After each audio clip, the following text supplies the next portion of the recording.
Olá, meus queridos alunos do terceiro ano A. Estamos aqui com a professora Ana Paula Augusto para que possamos dar continuidade às nossas aulas. Então, crianças, organize aí na casa de vocês o seu espaço de estudo para que a aula de hoje ela possa começar. Então, vamos lá. Para iniciar a aula, vamos de dicas. Dica número 1. Assista o vídeo com atenção. Dica número 2. Faça a letra com todo o capricho, lá no caderno de classe e também no seu livro didático. Dica 3. Procure ver se sua escrita está correta. Dica 4. Realize as leituras das páginas propostas. É muito importante para o seu aprendizado. Dica 5. Realize as correções com atenção e você ainda pode fazer aquele certinho para mostrar que você corrigiu a sua atividade. Última dica, não compreendeu? Não tem problema. Volte o vídeo ou também pesquise. Seja curioso quanto ao conhecimento. Muito bem, então vamos para a aula agora. Vamos iniciar cabeçalho e rotina. Primeiro temos aqui o cabeçalho. IMEF Professor Antônio Mazei, dia 5 de novembro de 2020. Hoje é quinta-feira. Bom dia! Vamos agora para a rotina. Número 1. Língua portuguesa. Estudo das páginas 13 a 18. 2. Matemática. Estudo das páginas 20 a 24. 3. Ciências. Estudo das páginas 17 a 26. Vamos lá. Aula de língua portuguesa. A aula de hoje vai iniciar com um estudo sobre reportagem, lá na página 13. Número 1. Leia o título da reportagem abaixo. Plástico, vilão ou mocinho? Usado em embalagens, copos, escovas de dente e muitos outros objetos, o plástico faz parte da nossa vida. Mas será que isso é bom? A gente mostra os dois lados dessa história. Então vamos lá. Atividade 2. Responda as questões abaixo. Você já ouviu as palavras vilão e mocinho? Responde sim ou não. Onde você ouviu? B. Com que sentido elas foram utilizadas nesse título? O que você acha? C. Você concorda que o plástico faz parte de nossa vida? Sim ou não? Dos objetos feitos de plástico, qual utiliza diariamente aí na sua casa, no seu dia a dia? D. O que você entendeu por meio da seguinte frase? A gente mostra os dois lados dessa história. O que você acha, meu aluno? Atividade 3. Em sua opinião, quando o plástico é vilão e quando ele é mocinho? Converse aí com a família de vocês ou também com algum coleguinha e registre a conclusão que você chegou. Então, nós temos aqui uma atividade inicial para vocês trazerem o que vocês sabem a respeito do plástico enquanto vilão ou mocinho. Vocês podem responder aqui mesmo na página 13 com respostas curtas ou também, se você achar necessário, pode escrever também no caderno de classe. Só não esqueça de sinalizar que é a aula de língua portuguesa lá na página 13, ok? Vamos agora para o momento da atividade, já que vocês pensaram muito a respeito disso, lá na página 14. Para isso, vocês terão que fazer o quê? Atividade 4. Observe o formato original daquele trecho lá atrás. Aqui ele vem completo na página, né? Então, vocês observam este formato para que vocês possam realizar a atividade abaixo. O que vocês vão fazer na atividade? Letra A. Localize no texto aí os intertítulos. e circule-os com lápis de cor de acordo com a legenda a seguir. Então, você vai encontrar o intertítulo mocinho, seja consciente, vilão, do que é feito, versão do bem, outras opções, né? E após vocês localizar, vocês vão circular de acordo com as cores que estão na frente. Se você não tem a cor que está aqui, pode ser uma cor próxima, mas é bem simples, é só vocês observarem as escritas que estão em negrito. É uma dica que a professora Ana dá para vocês, certo? Muito bem. Depois, atividade B. Localize o nome da seção da revista em que esse texto foi publicado e copie-o aqui. Seção da revista sempre vem no topo da revista, ok? É uma dica que eu dou para vocês. Circule e copie aí embaixo. Agora vamos para a atividade da página 15. São atividades bem simples. Atividade 5. Leia os trechos aqui de forma silenciosa. Se você não compreendeu, é necessário fazer uma segunda leitura, ok? Pois vamos para a atividade. Responda as questões a seguir de acordo com o que você leu no texto. Letra A. Onde e quando o plástico começou a ser usado? Letra B. Qual foi um dos primeiros objetos produzidos com plástico? Garrafa, copo ou sacola? C. Com que objetivo os copos descartáveis começaram a ser usados? Então, responda com muita atenção nos trechos acima. Continuando. Também atividade lá na página 16. 7. Releia este trecho que nós temos aqui. E a partir da leitura, letra A, grife os produtos que atualmente são feitos de plástico. B. A palavra hoje poderia ser substituída por qual outra sem alterar o sentido, naquele dia ou atualmente. Atividade 8. Leia as informações do quadro e complete-o com as palavras vantagens e desvantagens. Bem simples. Nós temos o plástico. E esse plástico, ele é o quê? Ele é higiênico, resistente, tem baixo custo, pode ser moldado em diversas formas e colorido em várias cores. Isso é uma vantagem ou uma desvantagem? Leva até 450 anos para se decompor na natureza e é mal utilizado pelas pessoas. Isso é uma vantagem ou uma desvantagem para nós? Pense nisso. Tá, essa atividade 8. 9. Leia a frase a seguir e observe a palavra destacada. Apesar do tempo que leva para se decompor, ele é totalmente reciclável e poderia ser bem mais reaproveitado. A palavra em destaque está se referindo o que esse ele? Ao tempo, ao plástico ou ao copo descartável?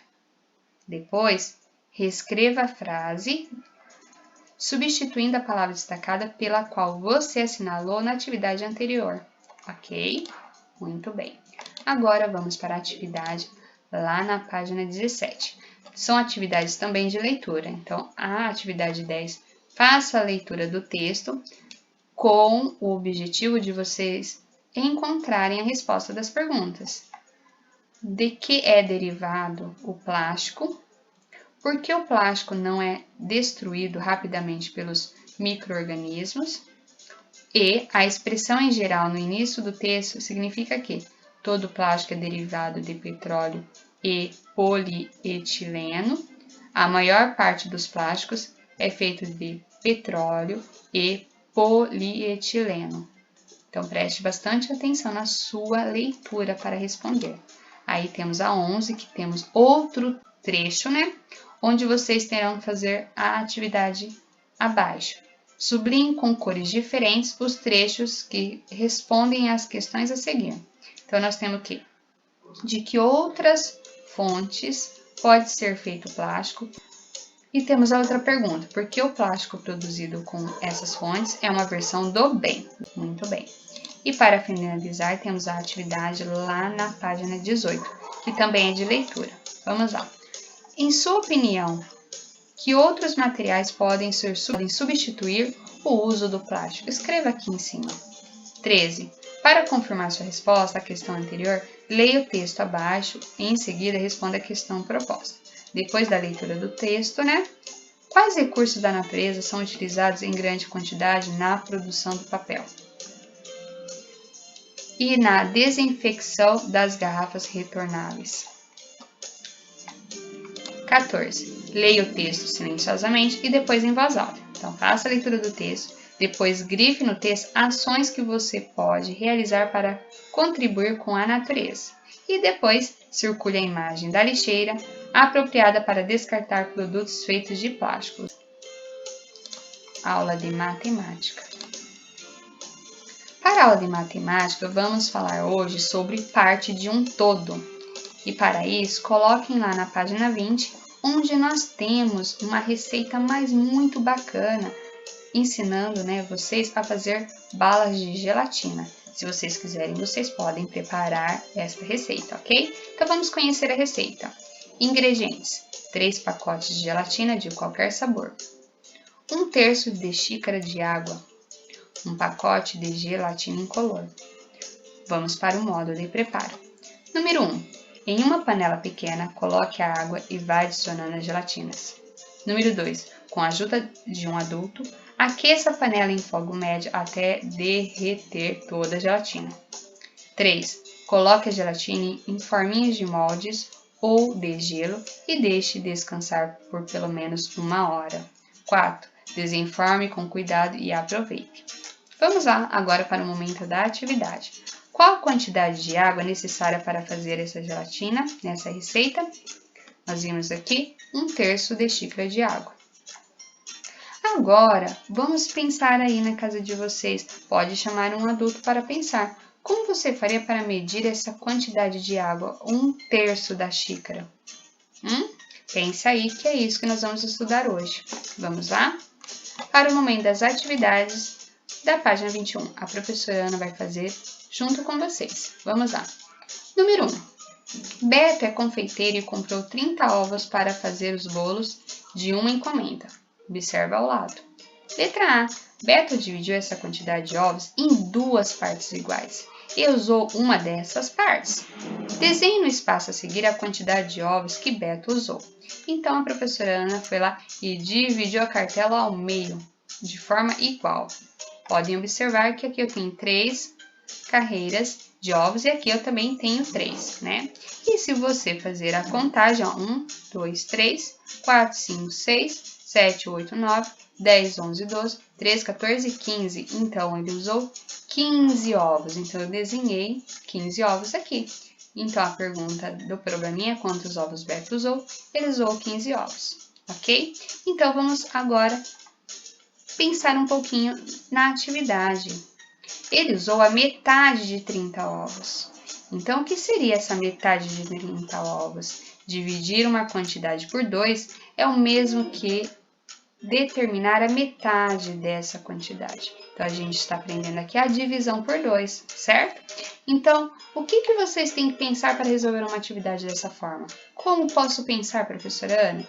Eu tenho 30 ovos e a metade seria o quê? Seria dividir a quantidade ao meio, ou seja, ter 2 partes iguais, certo? Muito bem. Então, a professora Ana fez junto com vocês a primeira atividade, que é a letra A. E a letra B vai ficar para vocês fazerem. Vamos lá? Para fazer o bolo, Beto dividiu 30 ovos agora em 3 partes iguais e usou uma dessas partes. Desenhe no espaço a seguir a quantidade de ovos que ele desenhou.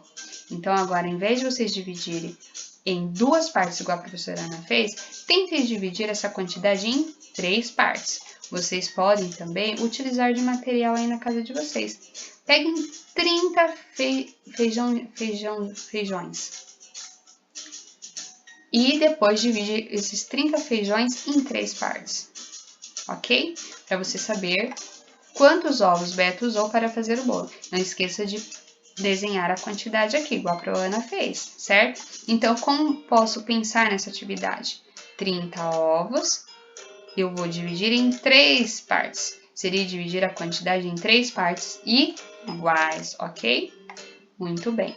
E dessa forma, dividir uma quantidade por 3 partes é o mesmo que determinar a terça parte dessa quantidade, ok? Muito bem. Continuando agora atividades, mas lá na página 22. A prova vai fazer junto com vocês também. 2. Beto fez 40 balas de gelatina, olhem só. Letra A. Beto dividiu essa quantidade de balas em 4 partes iguais e colocou uma dessas partes em uma embalagem. Pinte a quantidade de balas que ele colocou nessa embalagem. Vamos lá, a professora Ana já trouxe aqui e dividiu em 4 partes, ó. 1, 2, 3, 4. Agora vocês aí na casa de vocês podem pintar a quantidade de balas que ele colocou nessa parte, que seria uma das partes. Então, você pode pintar a primeira parte aqui em cima, certo? E se você observar, a primeira parte tem 1, 2, 3, 4, 5, 6, 7, 8, 9, 10. Então, a resposta seria: quantas balas de gelatina colocou na embalagem? Ele colocou 10 balas na embalagem. Muito bem. Então, como posso pensar nessa atividade? 40 balas e dividir em 4 partes iguais, igual a professora Ana fez, ó. 1, 2, 3, 4. Eu dividi em 4. Muito bem, né? Então, vamos pensar um pouquinho. Ele colocou a quarta parte de 40 balas na embalagem. Então, dividir uma quantidade por 4 é o mesmo que determinar a quarta parte dessa quantidade. Muito bem. Agora, faça a letra B. Beto dividiu 40 balas em 5 partes iguais, não mais 4, agora é 5, e vendeu uma dessas partes para sua vizinha. Desenhe a seguir a quantidade de balas de gelatina que ele vendeu para a vizinha. E temos a perguntinha: quantas balas Beto vendeu para a vizinha? Professora Ana, como posso pensar para fazer essa atividade?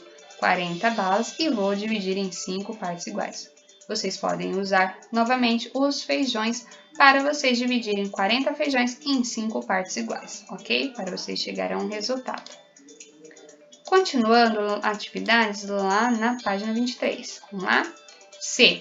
Beto dividiu 40 balas de gelatinas em 10 partes iguais e separou uma dessas partes para seus filhos. Desenhe a seguir a quantidade de balas que ele separou para os filhos. Então, vocês podem fazer o quê? Pegar aí na casa de vocês 40 feijõezinhos e dividir esses 40 feijõezinhos em 10 partes iguais. Vamos ver se vocês conseguem?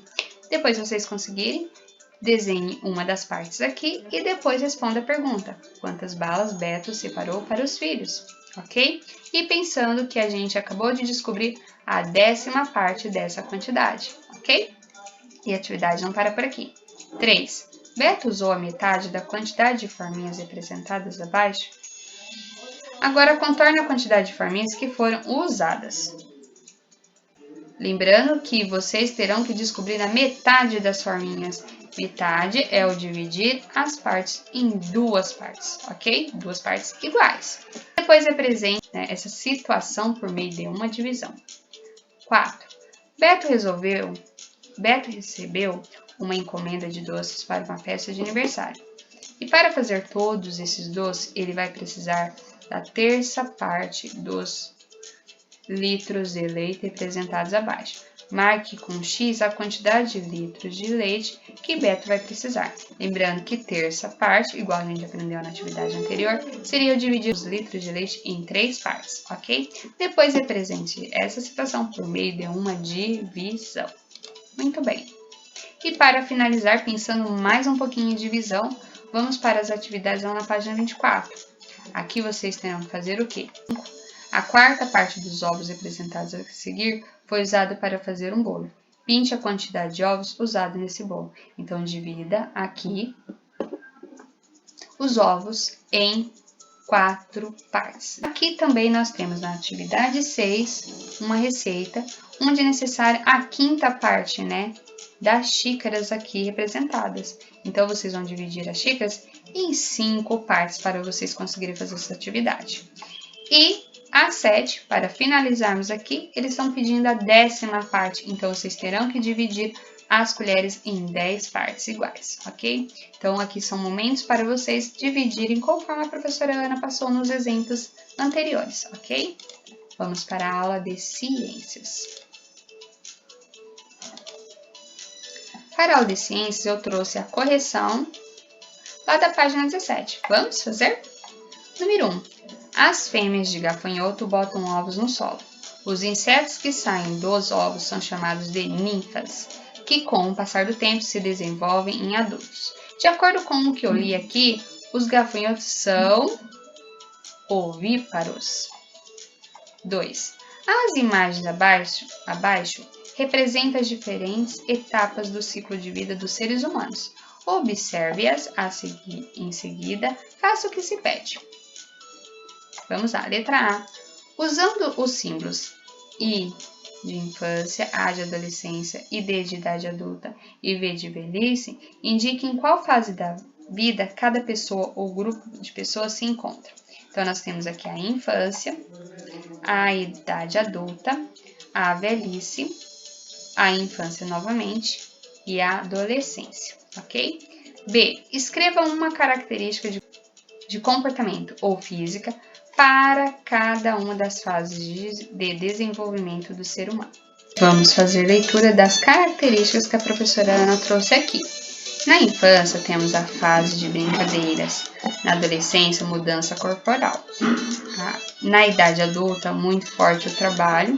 E na velhice, a maturidade emocional. São características de cada etapa do ciclo da vida. E aqui vamos para a correção da página 17. 3. Observe os animais representados nas imagens a seguir.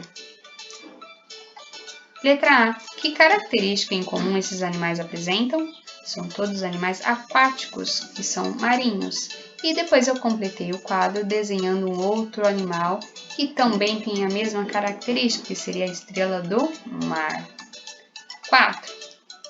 Nós temos aqui as informações sobre o mico-leão dourado. E abaixo temos algumas frases para completar com as palavras que faltam. Vamos fazer a correção? O mico-leão dourado vive nas árvores da Mata Atlântica, ou seja, ele é um animal terrestre. Esse animal se alimenta de frutos e pequenos animais, por isso ele é considerado um animal onívoro. Muito bem!